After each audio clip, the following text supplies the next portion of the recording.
Welcome to Kenton Teaches. Enjoy the video. In this video, I will explain how to remove Golf Mk4 seats.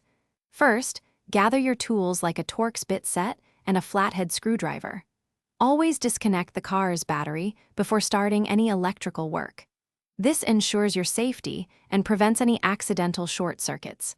Locate all the seat mounting bolts and electrical connectors under the seats.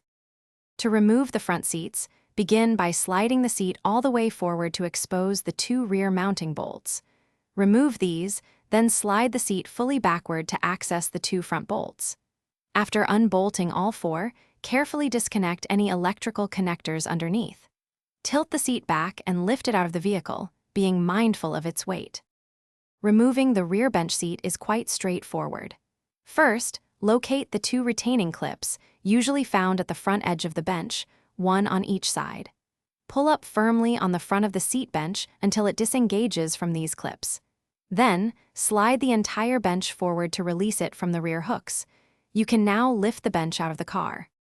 For the rear backrests, start by removing the two bolts located at the bottom of each backrest section. Once these bolts are out, lift the backrest upwards. This action will disengage the backrest from the hooks at the top. If there are any electrical connections, such as for heated seats, disconnect them now. Then, carefully remove the backrest from the car.